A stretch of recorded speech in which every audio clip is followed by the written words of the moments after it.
Pour travailler sur ce thème de la longévité, mais avec un concept très original que l'on a développé au théâtre de l'Entracte, qui est le théâtre qui gère, la compagnie qui gère le théâtre La Ruche, place Viarme, rue Philibien.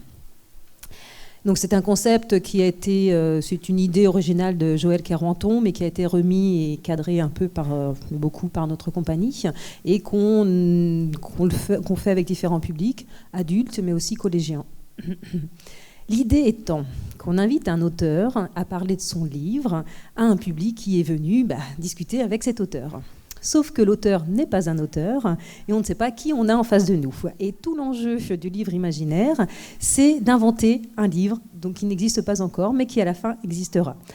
Alors, qui existera dans l'oralité et un peu par l'écrit, car à la fin de l'exercice, on demande au public présent d'écrire la 4e de couverture qui va nous servir à faire la jaquette du livre. Donc en général, l'expérience s'arrête là. Pour le grand débat, la métropole nous a demandé de pousser plus loin et d'avoir un produit terminé. Donc on a poussé un peu plus loin le concept. On a proposé aux participants du livre imaginaire du 2 mars de rentrer chez eux, évidemment. On n'allait pas les garder à la ruche. Et d'écrire des chapitres de l'histoire chez eux et nous les renvoyer. Plusieurs se sont prêtés au jeu et Henri Mariel, qui est là derrière, donc le directeur de notre compagnie, a lu tous ces textes et y a mis cohérence, parce qu'évidemment, entre chaque écriture, les styles n'étaient pas les mêmes, et a complété aussi quelques parties de l'histoire qui étaient manquantes pour avoir vraiment une histoire qui se déroulait bien voilà. Et donc, nous avons terminé par faire, ce livre qui maintenant existe réellement, Sac à dos. Voilà, l'histoire de Dora, dont on va dire quelques extraits tout à l'heure. Donc voilà pour la présentation du concept général du livre imaginaire. Maintenant, je vais demander à Jean-Luc, à Nicole, peut-être de donner leur ressenti sur cette expérience du livre imaginaire et comment ça s'est passé. Tu veux commencer, Nicole ? Oui, bonjour à tous. En fait, d'abord, quand j'ai vu le projet sur la longévité, donc je me suis dit que c'était quelque chose auquel je pouvais participer. Parce que quand on parle de vieillage, ça ne m'intéresse absolument pas. Et quand j'ai vu qu'il y avait tout un tas d'ateliers, j'ai commencé à regarder un petit peu. Je disais, non, ça quand même, je ne peux pas faire. Et puis les dates ne correspondaient pas avec mon emploi du temps. Ah, chic, La Ruche, les écrivains. Ah, ça, je dois pouvoir faire. Alors je dois dire que la première... La soirée où nous avons dû discuter de ce livre imaginaire, je me suis sentie un petit peu perdue. Mais bon, j'étais comme à mon habitude, j'ai lancé des trucs, et puis on a tous lancé des trucs, puisque nous étions tous là, et puis à partir de ces trucs, finalement, on est arrivé à faire quelque chose. Et c'est ça l'essentiel, et c'est ça qui est faramineux. Et il ne faut pas oublier qu'on est dans quelque chose qui représente, soi-disant, les vieux. Je préfère les jeunes. Nous sommes plus jeunes que tous les jeunes. Et Dora est le symbole de cette jeunesse. Voilà. Jean-Luc ?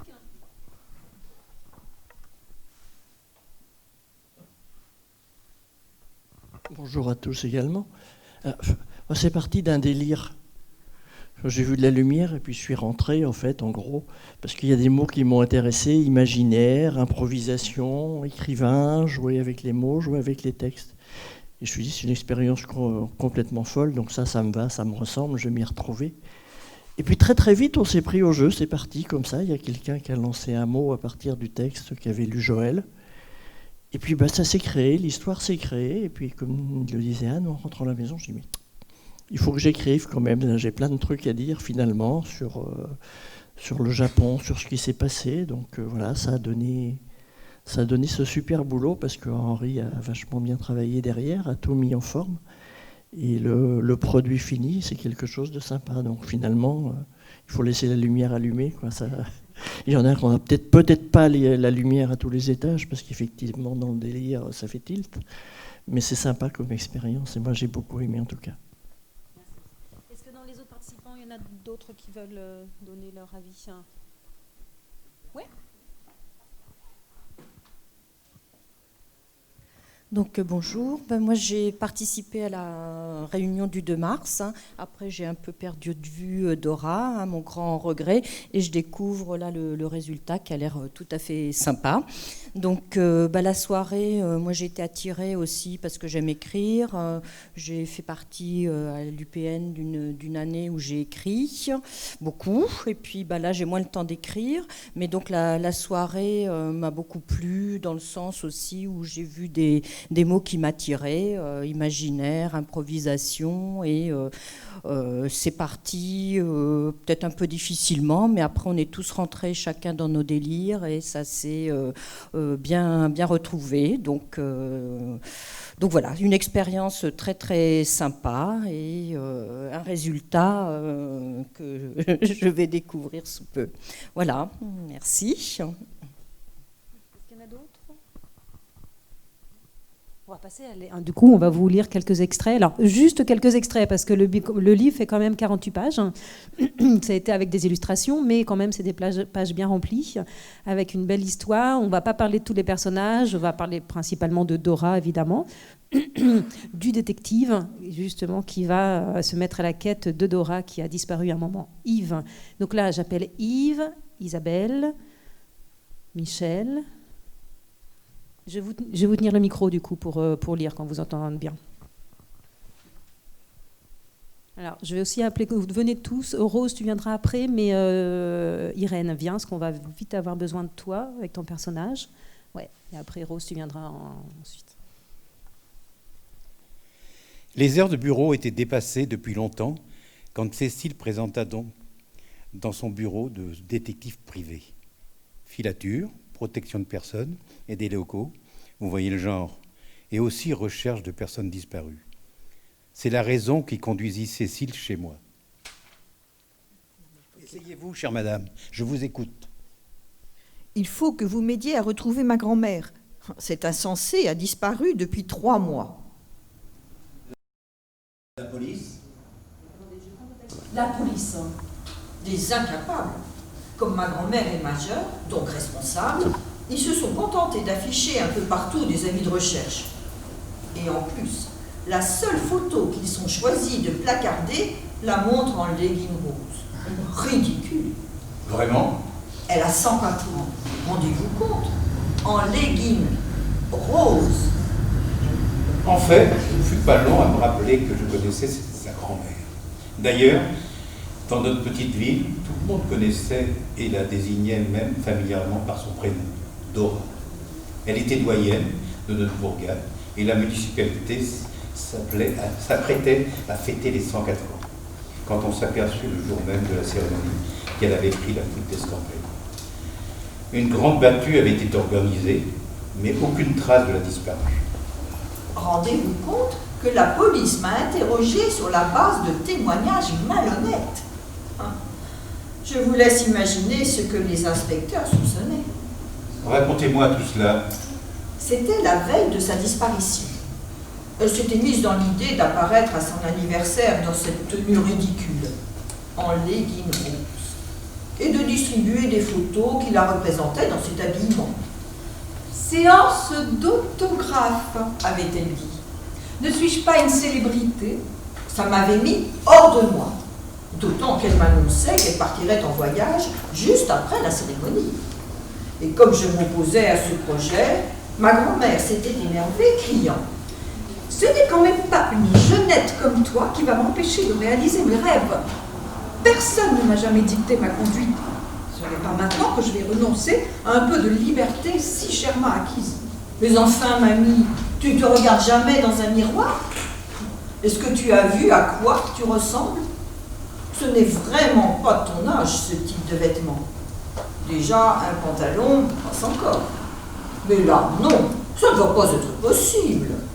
Ce qui n'allait pas être possible, en avais-je conclu, c'est que Dora, sa grand-mère, se laisse influencer par sa petite fille, qui... Parce que forte de tes 58 printemps, tu t'imagines tout connaître et autorisée à te poser en donneuse de leçons.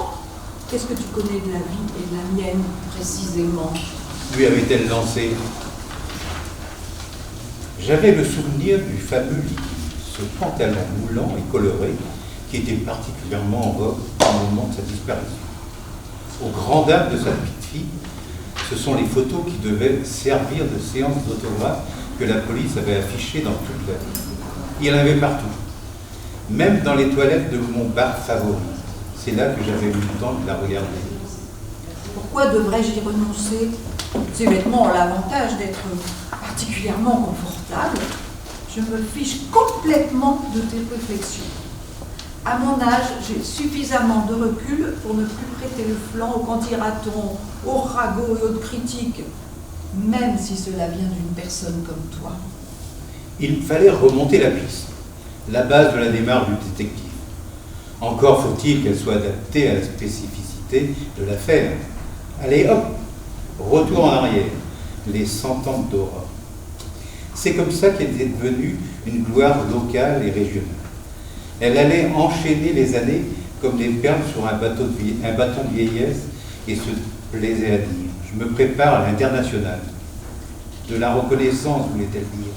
Le record d'accalement lui paraissait pas inatteignable. Donc, rencontrer Lucie, elle était présente aux 100 ans de Dora. Lucie, je vous écoute. Magnéto. Bien. Bien. Bon, bien sûr, il y avait les lampions, le maire, les adjoints, tout le personnel soignant, les résidents, les amis et même la télé régionale. Jean-Pierre Pernaut avait dépêché l'équipe également. Ce n'était pas un direct, mais un reportage qui allait mettre en exemple la ville et l'action municipale à l'égard des vieux. Le maire avait fait un beau discours. Toute l'équipe de la résidence senior s'était mise sur son 31. Pas une tache sur les blouses blanches et roses. Le directeur parlait. Lui aussi, il avait eu le droit à son interview. Le lendemain, on était tous réunis devant le poste. Pas Dora. Je me souviens de sa réaction. La photo dans le journal avait été un détonateur qui avait fait voler en éclats toutes ses certitudes. Elle refusait de se reconnaître sur la photo. Non, ce n'était pas elle, la centenaire, entourée de vieux, posant devant son gâteau, et son sang ne fit qu'un tour à la lecture de l'article. Le club des aînés a organisé une petite fête pour les 100 ans d'une résidente, Dora. Dans la salle à manger, décorée pour l'occasion, le maire lui a remis la médaille de la ville. L'auditoire a beaucoup apprécié les musiciens, reprenant en chœur et avec enthousiasme des chansons telles « La Java bleue » ou « Mon amant Saint-Jean », avant de partager le goûter. Sa décision était prise. Adieu le siècle écoulé, place au suivant.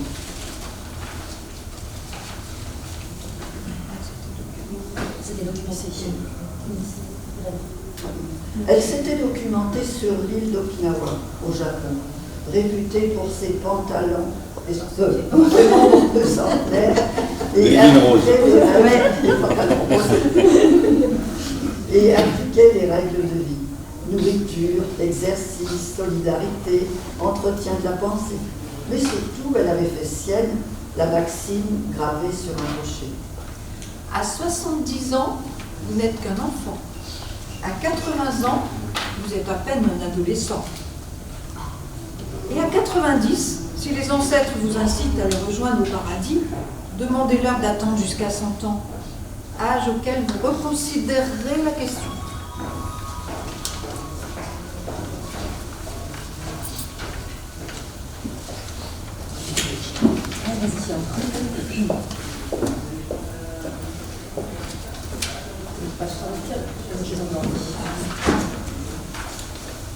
Je m'étais endormie. Le vol jusqu'à Okinawa devait durer 2h30 exactement. Ouvrant les yeux, la femme assise devant moi me donna l'impression d'être revenue plusieurs siècles en arrière. Le visage peint en blanc, elle portait un kimono de soie aux couleurs pastel, les cheveux tirés en arrière surmontés d'une perruque noire. J'avais devant moi une authentique geisha. Je m'appelle Murasaki Shikibu. Je suis écrivaine. Viens, suis-moi, nous allons nous promener. Elle s'était levée, me prenant par la main. Sa marche lente, presque hors sol, lui conférait une allure fantomatique. Cette impression d'irréalité fut encore plus forte lorsque, avançant vers le fond de la Carlin, nous nous retrouvâmes tout à coup à cheminer dans un immense parc. Vois ces arbres, Chaux le pin, Chicou le bambou et Beille le prunier. Ce sont les 3 arbres du bonheur, mais le premier arbre que l'on doit rencontrer dans un jardin japonais est le pin. Nous avancions lentement dans les allées. Au détour de l'une d'elles, ce fut l'éclosion sur une grande étendue d'une multitude de petits jardins miniatures. Ils sont composés à l'identique d'un parc traditionnel. Nous adorons recomposer au plus juste la nature, ne lui laisser que l'essentiel, la débarrasser des artifices, des scories de l'inutile. En limitant les artifices, cette reconstitution dans un espace réduit nous permet encore mieux de l'interpréter et de l'idéaliser. Encore faut-il ne pas en oublier les éléments principaux. Marchons, tu veux. Nous allons traverser la montagne de bambou. Ce chemin que nous empruntons, c'est la voie du bonheur. Mais ce n'est qu'au verger du prunier que ce bonheur sera complet. Il y a des chemins plus courts, bien sûr, pour nous y rendre, mais tout ici est gradué. La dose de bonheur est proportionnelle à la distance parcourue. Les raccourcis ne nous privent-ils pas de rencontres inédites, de découvertes insolites? Ils sont perte de richesse. Prendre son juste temps. C'est à cette invitation que nous convie le jardin. Sans doute toi-même as-tu ainsi conçu ton existence pour atteindre cet âge honorable. Ce que nous admirons dans la nature, c'est son aspect éphémère et son renouvellement perpétuel. Nous n'avons pas comme vous l'idée de la continuité, du déroulement linéaire de la vie. Pour nous, la floraison du cerisier annonce le printemps et les feuilles rouges de l'érable, l'automne. Si nous admirons la beauté de la fleur et de la feuille, c'est d'abord le changement, la fugacité, la caducité, les transitions des saisons qui remplissent notre âme. La nature est en permanence, mort et renouvellement, ce qui fait que notre tempérament est plus enclin à la nostalgie. Vivre uniquement dans le moment présent, se laisser absorber par la beauté de la lune, de la neige, les cerisiers en fleurs ou les feuilles d'érable, chanter, boire, être heureux en se laissant aller sans effort, affronter l'adversité avec une suprême indifférence, se refuser au découragement, et comme le jaune, se rendre à la force du courant. Cela est le monde éphémère et flottant, principe Iki.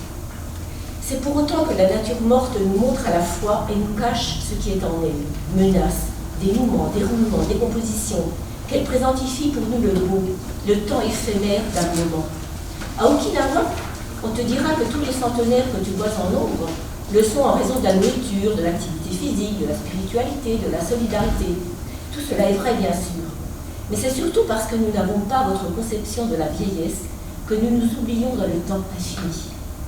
Nos émois ne sont pas l'effet de notre durée, mais de notre émerveillement perpétuel devant la perte et la renaissance. Avançons encore. Lorsque nous aurons atteint les 3 paliers, on se retrouvera face à la source de vie éternelle, un puits contenant l'eau de longévité, Furo no Bizu. Nous intéressons, réveille-toi. Ah, celle-là, Caroline, ma sœur jumelle. Juste au moment où nous allions atteindre la source. Et puis elle ne laisse même pas le temps de dire au revoir à ma poétesse. Durant la nuit, ils s'étaient rassemblés sur les rives du fleuve. La saison des ténèbres. C'est l'heure, annonça Caroline. J'ignorais de quoi elle parlait. La raison de ce rassemblement, la coutume à laquelle tous ces gens répondaient par leur présence. Je les regardais, déposés sur le fleuve des lanternes flottantes, des milliers de petits halos lumineux qui peu à peu s'éloignaient du rivage. C'était un spectacle merveilleux et étrange. Ces lueurs vaporeuses et multiples clapotaient sur l'onde calme et leur multitude scintillante donnait l'impression que les étoiles avaient déroulé la Voie lactée sur toute la surface du fleuve. Ma sœur était émue. Elle me tenait la main.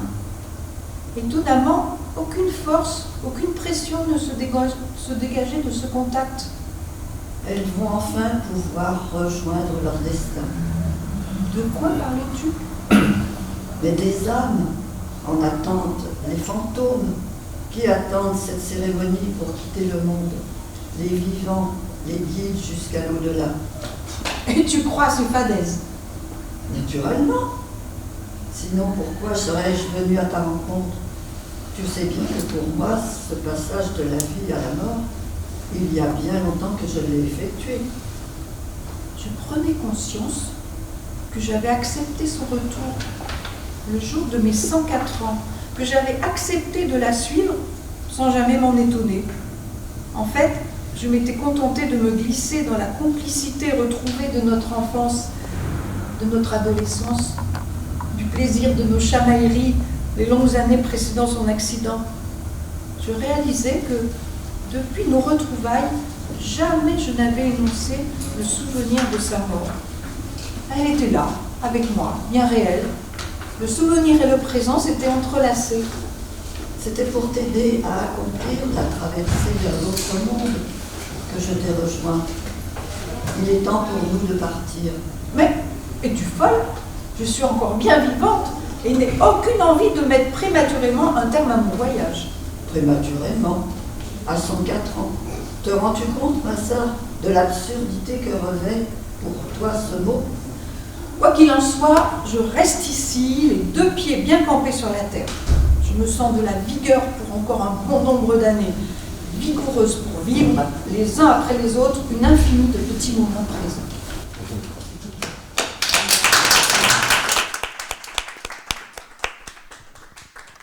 Donc merci à Michel, à Irène, à Isabelle, à Rose et à Yves pour cette lecture. Donc c'est un petit extrait de Sac à dos. Il passe encore plein de choses dans la vie de Rose. Là, c'est pas la fin du livre, c'est juste elle est au Japon, mais elle va encore rentrer en France. Il va se passer des choses. Donc on vous laissera découvrir tout ça si vous voulez dans le livre. Alors, on a eu l'honneur d'accueillir l'auteur, Carlos Kahn, le faux auteur qui s'est prêté au jeu le 2 mars. Donc Claude Coutinho en l'occurrence. Donc Claude, est-ce que tu...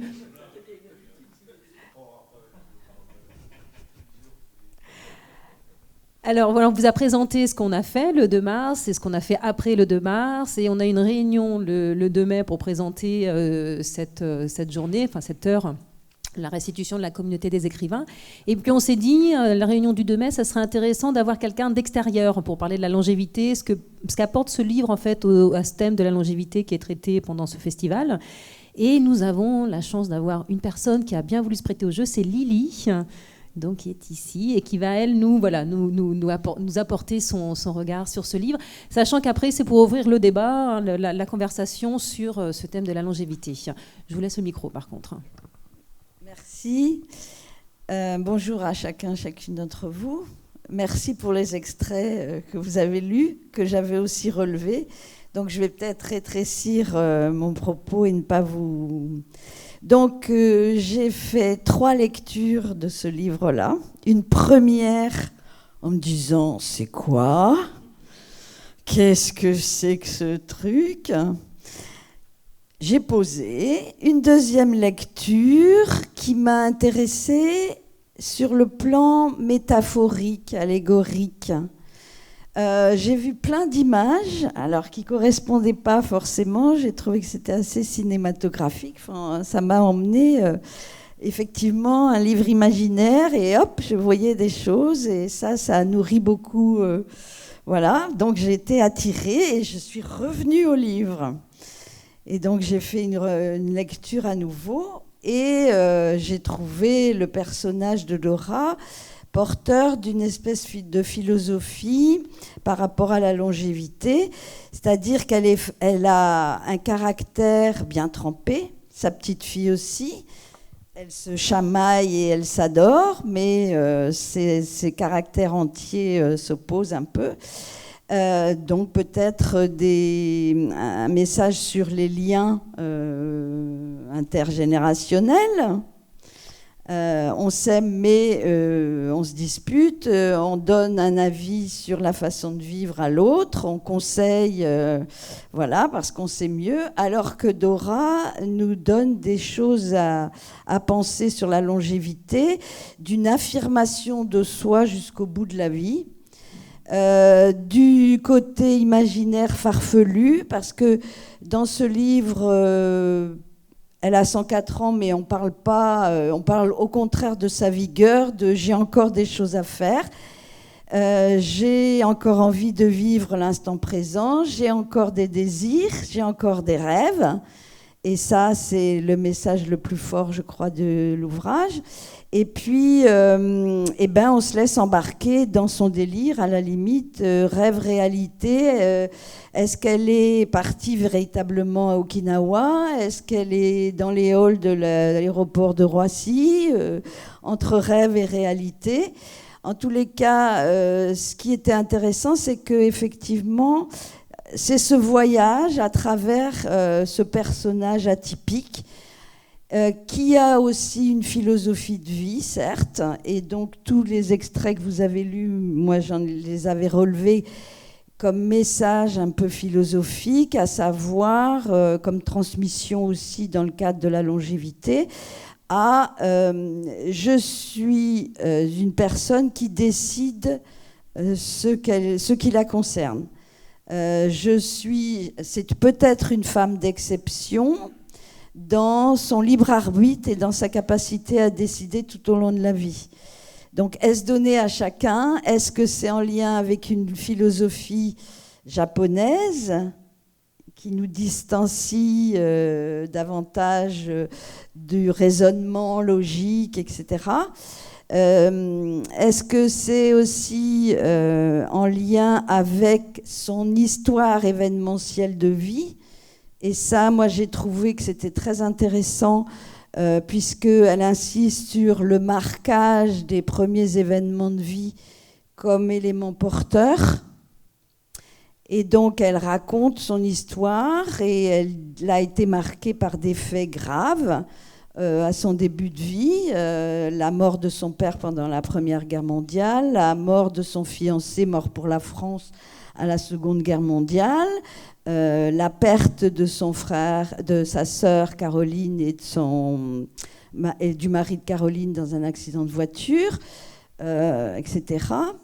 Il y a aussi des petites touches pointillistes qui donnent envie de se dire « Ah, il faut peut-être redonner de la force à la longévité par rapport à ces petits plaisirs de la vie, cette relation avec Joli Cœur, 98 ans.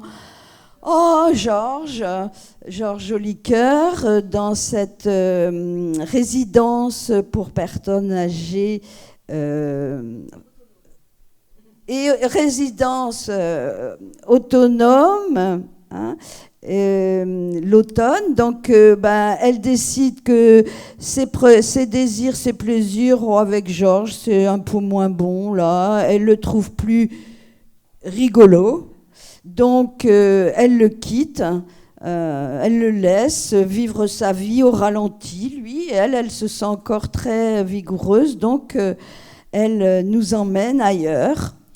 Une métaphore aussi par rapport à ce passage, vous l'avez dit tout à l'heure, sa sœur qui vient la chercher pour l'aider à passer peut-être de la vie à l'autre monde, mais elle résiste. Donc effectivement, il y a ce caractère un peu rebelle, résistance, qui donne de la vigueur aux choses et aux événements, petits événements présents, petits plaisirs de la vie. Et quelque chose aussi qui m'a marqué, c'est elle ne veut pas de permanence du regret. Entre elle et sa petite fille, c'est ce qui fait que sa petite fille n'est pas restée avec elle au décès de ses parents, parce qu'il y aurait trop de regrets entre elles deux, donc ni l'une ni l'autre ne veut ça. Et donc cette philosophie aussi qui donne un élan positif peut-être. Après, il y a une autre grille d'analyse qui est eh bien, faut-il ce caractère d'exception? Est-ce donné à tout le monde? Faut-il cette philosophie japonaise ou quelle culture française on construit pour la longévité? Qu'est-ce qui nous caractérise? Est-ce qu'il faut aller piocher une autre philosophie de vie pour sentir cette vigueur-là et cette force? Ou comment on va l'amener à se mettre en vie, hein? C'est aussi, ça m'a fait penser à longévité et projet de vie, mais de vie qu'on a choisi, soit qu'on a décidé.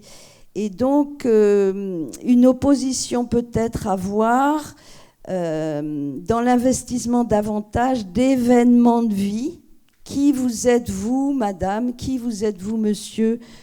Qui caractérise vraiment votre vie, et non pas dans une production, dans des activités, dans du faire, qui sont un peu extérieures à soi. Enfin, Et la force aussi de ce que j'ai trouvé dans le livre, c'est cet imaginaire, ces pensées, ce rêve, ces désirs, qui sont les moteurs essentiels et qui caractérisent finalement l'individu plus que le statut. Et ça, on ne se caractérise pas par un statut, par un âge, on se caractérise, on se singularise par des événements de vie et des liens, du sens qu'on y a donné.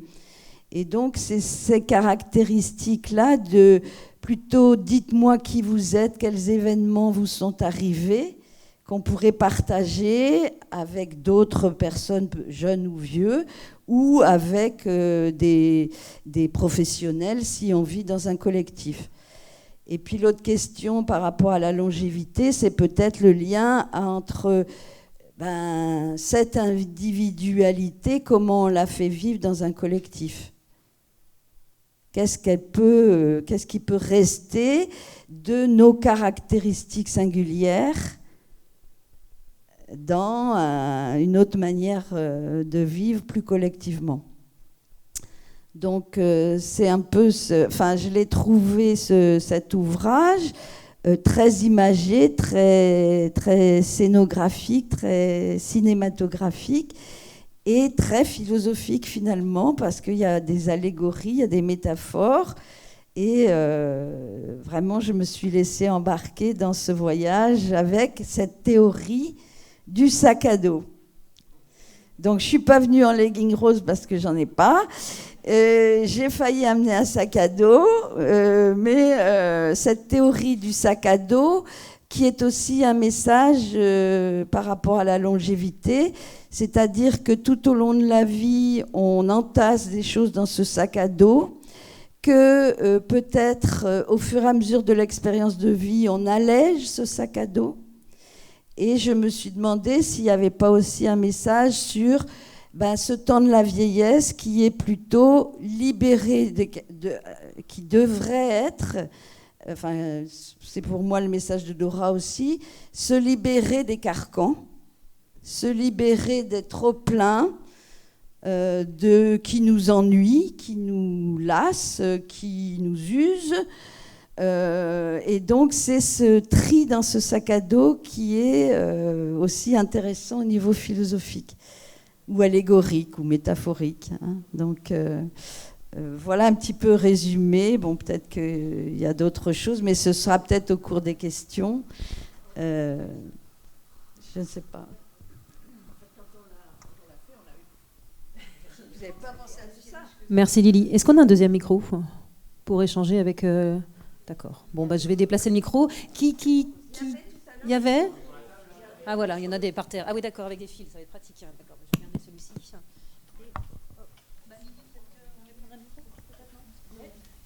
Qui a une réflexion? Qui a une réflexion? Pardon. Non, j'ai deux micros. Merci madame pour votre présentation. En fait, cette idée de tri dont vous parlez à la fin et d'allègement, allègement en fait. Moi j'appellerais ça l'allègement des choses. Oui, c'est ça, la libération. C'est pas si souvent évoqué. Non. C'est relativement rare ça. On vous demande quand vous êtes âgé de raconter votre vie, oui. Si possible votre carrière. Or c'est pas ça. Si. Je constate à vous avoir écouté, je viens de remarquer que c'est pas si important que ça. C'est ce qui vous a marqué plutôt dans la vie qui est intéressant, oui. Ce qui vous a ému, ce qui vous a blessé, ce qui vous a enchanté. C'est plutôt ça qu'il faut demander aux gens âgés. Oui, c'est ça. Plutôt que de leur vie et de leur autobiographie. Voilà. C'était ce que je voulais dire. C'est qui sont-ils dans leur vécu et dans ce qui leur reste à vivre. En fait, c'est le chemin de vie, mais aussi le récit. Et maintenant, là où j'en suis, qu'est-ce que j'ai encore envie de faire et qui me caractérise? C'est ça que j'ai senti.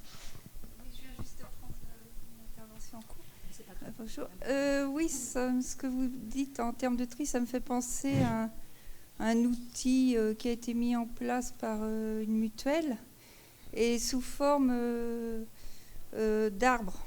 Alors, il ne s'agit pas d'arbre généalogique, c'est un arbre où on met ce que j'ai fait, ce que je fais, ce que je ne veux plus faire.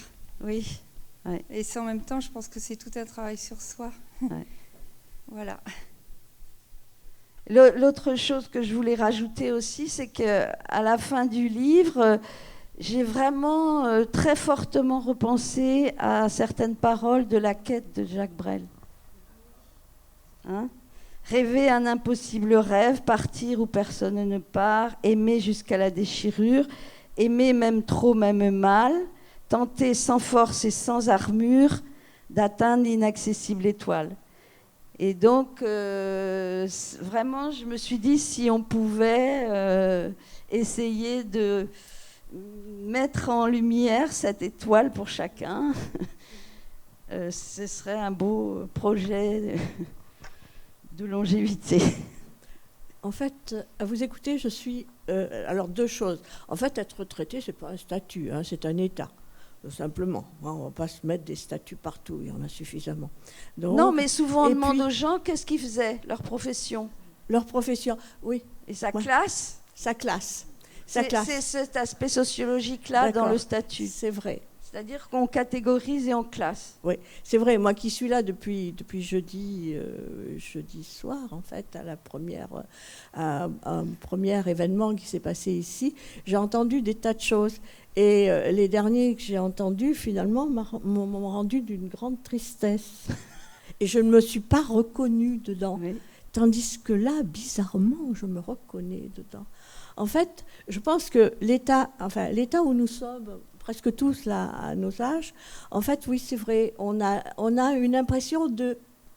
Vous savez, les papillons et les cocons.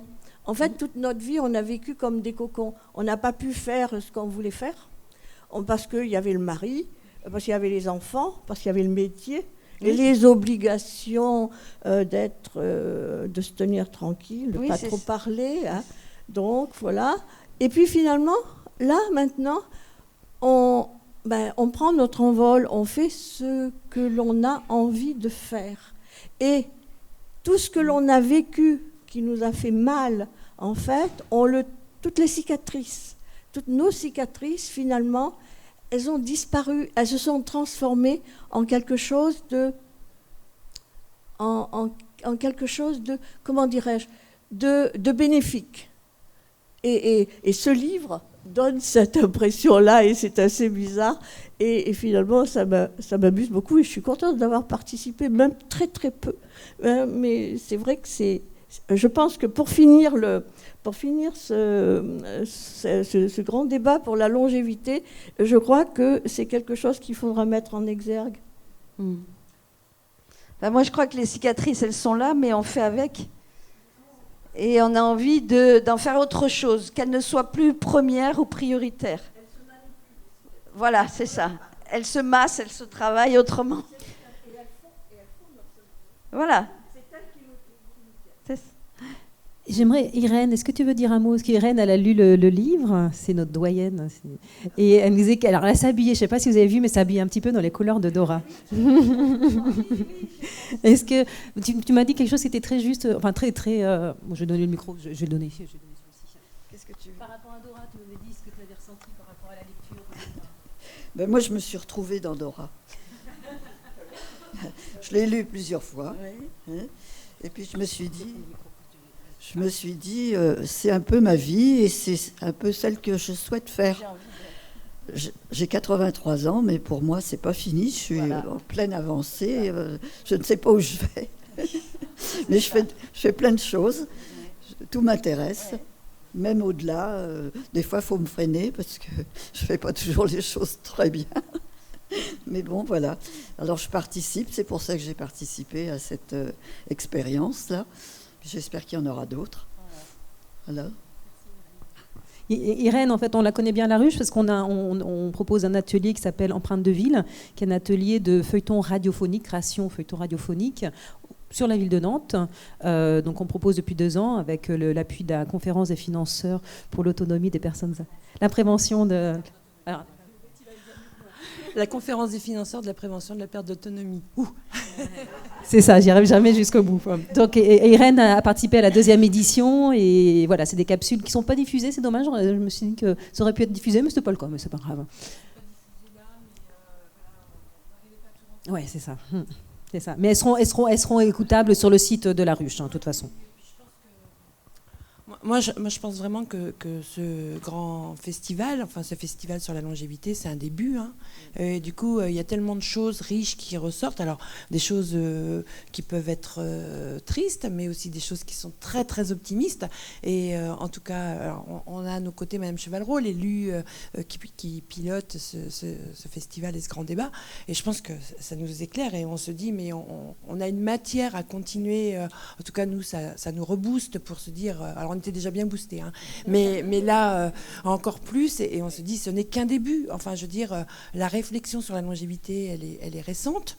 Voilà, c'est marqué ouvrons les possibles, et je pense que vraiment là on est dans un esprit d'ouverture, et le livre Le sac à dos en est un bel exemple en tout cas. Merci.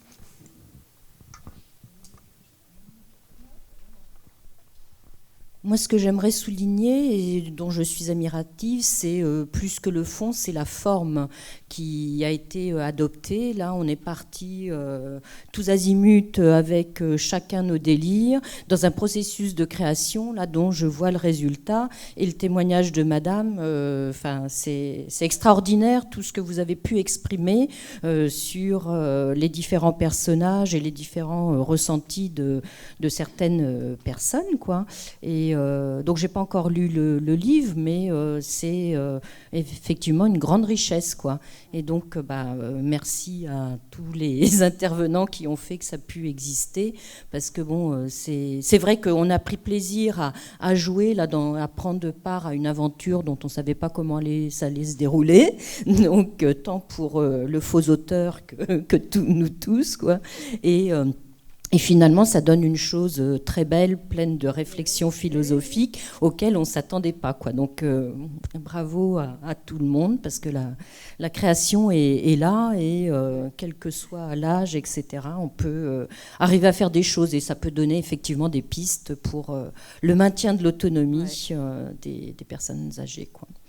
Voilà. Et le livre imaginaire n'est plus imaginaire. Oui. Non, voilà, c'est ça. On est parti de quelque chose d'imaginaire, et on a créé quand même quelque chose qui est très proche de la vie de certaines personnes. Alors, pas tout le monde, mais ce vers quoi il faudrait aller aussi. Mais qui peut redonner du peps à la lecture aussi. Tout à fait, le peps de Dora est transmissible. Tout à fait, oui. Voilà.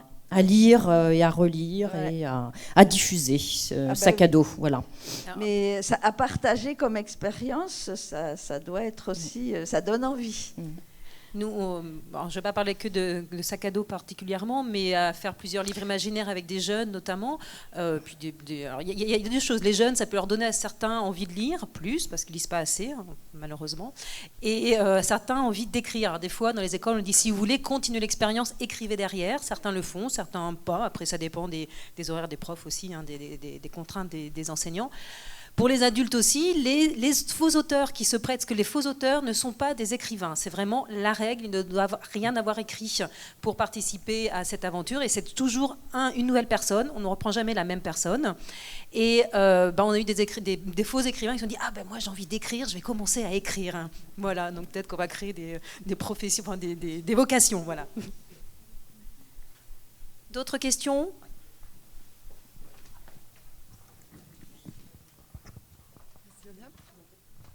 Moi, je dis aussi bravo à déjà ce festival. Je trouve ça super. Je rêvais vraiment par hasard hier en passant. Je suis rentrée. Je ne connaissais pas avant. Magnifique. Bravo à tous les témoignages. Au témoignage de la dame, où je suis arrivée aussi en cours. Donc, allez toujours. Ça me fait penser un peu à Goldman, quels que soient nos âges, au bout de ses rêves. Et cette histoire de sac à dos qu'on peut avoir jusqu'à la fin. À nous de savoir ce qu'on veut mettre dedans. À nous de faire nos choix et à nous de garder aussi jusqu'à la fin cette femme qui a arrivé à un certain âge, son amie, voilà, elle s'ennuie un petit peu, etc. Elle décide de changer, elle décide d'aspirer à autre chose. C'est ça qui est génial. Moi, c'est des grandes leçons. Je suis ravie, vraiment ravie d'entendre tout ça. Beaucoup d'espoir. C'est magnifique.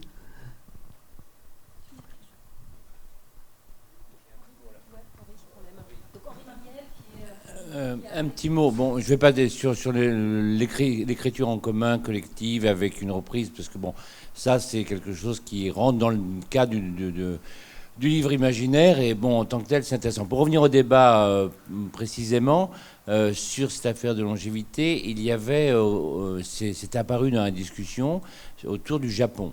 Et c'est vrai que pourquoi le Japon est arrivé, l'idée de philosophie de sac à dos, on porte tous et on allège, etc. Ça, c'est une idée qui est venue dans le travail du collectif. Mais après, pourquoi le Japon ? Moi, je ne connaissais rien au Japon. Mais il n'y avait rien d'écrit sur le Japon. Et donc, elle faisait un voyage. Et donc, ça m'a permis d'aller voir. Donc, en fait, on est sur deux philosophies différentes. Et alors, il y a un texte qu'il faudrait que je donne en référence parce qu'il est intéressant. C'est d'une psychanalyste qui fait le rapport entre notre différence dans le rapport à la longévité et notre rapport à l'écrivain qu'elle rencontre dans l'avion est une vraie écrivaine du XIIe siècle qui vient marquer tout ce qui est du rapport à la philosophie japonaise. Et chinoise d'origine. Les femmes à l'époque n'ont pas le droit d'apprendre à écrire, donc elles apprennent une façon d'écrire qui est beaucoup plus allégée. Il y a des écoles pour les hommes pour apprendre les armes et pour apprendre à écrire. Ça prend des années. Elles, en 3 semaines, elles peuvent acquérir une écriture qui est très spécifique, et donc ça génère une écriture féminine qui est très particulière au Japon et qui va donner toute la philosophie du Japon, qui n'est pas tellement dans la continuité. Alors je vais passer tous les détails, mais le texte est intéressant auquel je me suis référé, mais qui n'est pas dans la continuité linéaire d'une vie, mais dans un renouvellement perpétuel. Oui, c'est bien que ça fait que effectivement ces instants. On est dans notre société dans des temps de carrière, on fait une carrière, puis après on fait une retraite, et puis après... Et tandis que là, chaque année, c'est... Bon, quelqu'un avait ramené au Haiku, c'était hyper intéressant, parce qu'on est sans cesse dans cette mort et renouvellement, et ça rentre... Alors, je passe les détails, parce que c'est plus profond d'un point de vue philosophique, mais on est sans cesse dans ce renouvellement et cette recréation permanente. Et c'est ça qui peut-être fait cette différence, et c'est pour ça que c'était hyper intéressant. Je ne sais pas comment c'est venu que l'histoire du Japon arrive dans notre discussion autour de la longévité. Voilà. Ça sera donc le mot de la fin. Betty m'a fait des signes, mais je surveillais bien l'heure. Il est bien. Mais c'est bien, voilà. Il fallait une fin, donc c'est Henri Mariel qui aura mis. Merci beaucoup, Lily. Merci à vous, parce que sans vous, je n'aurais pas lu. Merci encore à tous les participants de Livre Imaginaire. Ils ne sont pas tous pu revenir aujourd'hui, mais ils ont suivi l'aventure. Merci à la Métropole de nous avoir permis d'être allé jusqu'à cette étape, parce que c'est la première fois qu'on réalisait vraiment le livre. Pour l'instant, on s'était contenté de jaquettes et de quelques extraits d'un chapitre comme ça du livre. Donc ça a été encore une aventure extrêmement passionnante pour nous. Ouais, illustration, je tiens à remercier Bruno Mousnier, qui est un dessinateur qui habite l'Île-Dieu, on ne lui a pas laissé beaucoup de temps, donc il aurait pu faire encore plus d'illustrations, mais avec le peu de temps qu'on lui a donné, il nous a sorti des belles illustrations de Dora. Voilà. Donc le livre, alors la Métropole, je vais vous remettre vos 5 livres. Voilà, puis ceux qui voulaient le commander, j'ai la feuille là pour vous noter. Merci à tous et bonne continuation de festival.